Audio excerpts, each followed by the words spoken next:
Pastor Praveen పగడాల మరణం తెలుగు రాష్ట్రాల్లో సంచలనంగా మారింది. క్రైస్తవ మత ప్రచారకుడిగా, బోధకుడిగా ఆయన 2 తెలుగు రాష్ట్రాల్లోనే కాదు, దేశవ్యాప్తంగా సుపరిచితుడు.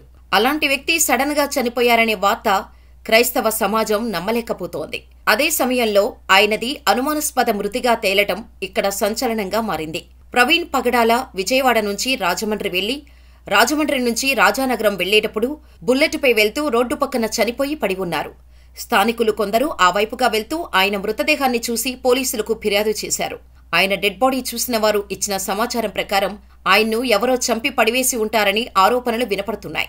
ఆయన మృతదేహంపై గాయాలున్నాయని, పెదాలపై కూడా గాయాలున్నాయని, రాడుతో కొట్టినట్టు గాయాలు కనపడుతున్నాయని అంటున్నారు. ప్రవీణ్ పగడాల మృతదేహాన్ని రాజమండ్రి ప్రభుత్వ ఆసుపత్రి మార్చురీకి తరలించగా అక్కడ క్రైస్తవ సోదరులు ధర్నా చేపట్టారు. ప్రవీణ్ పగడాల మృతిపై అనుమానం వ్యక్తం చేస్తూ ఆయన అభిమానులు, క్రైస్తవులు రాజమండ్రిలో ధర్నా చేపట్టారు. అనుమానాస్పద మృతిగా కేసు నమోదు చేయాలని డిమాండ్ చేశారు.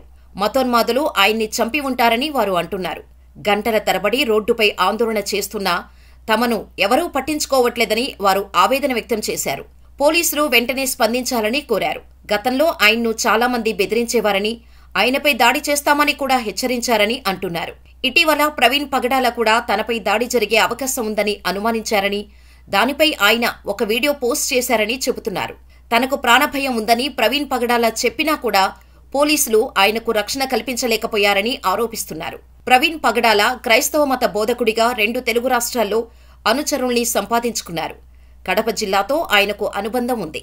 ప్రస్తుతం ఆయన హైదరాబాద్లో నివసిస్తున్నారు. 2 తెలుగు రాష్ట్రాల్లో బోధన కోసం ఆయన అప్పుడప్పుడు వివిధ ప్రాంతాలకు వస్తుంటారు. ఈ క్రమంలో రాజమండ్రి వద్ద కార్యక్రమాలకు వచ్చిన ఆయన అనుమానాస్పద స్థితిలో మృతి చెందినట్టు తెలుస్తోంది. ప్రవీణ్ పగడాల మృతిపై పలువురు క్రైస్తవ మత ప్రచారకులు దిగ్భ్రాంతి వ్యక్తం చేశారు. ఒకప్పటి సినీ హీరో, ప్రస్తుతం మత ప్రచారకుడిగా ఉన్న రాజా కూడా ప్రవీణ్ పగడాల మృతిపై స్పందించారు. ఆయన ఒక వీడియో విడుదల చేశారు. ప్రవీణ్ మృతి బాధాకరమన్నారు. ఆయన లేని లోటు తీరదని, భౌతికంగా మాత్రమే ఆయన క్రైస్తవ సమాజానికి దూరమయ్యారని చెప్పారు. ఆయన కుటుంబం కోసం ప్రార్థన చేయాలంటూ పిలుపునిచ్చారు. ప్రవీణ్ పగడాల మరణంపై పోలీసులు ఇంకా క్లారిటీ ఇవ్వలేదు. ఆయన డెడ్ బాడీని స్వాధీనం చేసుకుని పోస్టుమార్టం కోసం తరలించారు. ఈ విషయంలో పోలీసుల నుంచి ప్రకటన విడుదలైతే దీనిపై మరింత క్లారిటీ వచ్చే అవకాశం ఉంది. అప్పటి వరకు ప్రవీణ్ పగడాల మృతిని ప్రమాదంగా ధృవీకరించలేం. అదే సమయంలో అది హత్య అనేది కూడా నిర్ధారించలేని పరిస్థితి.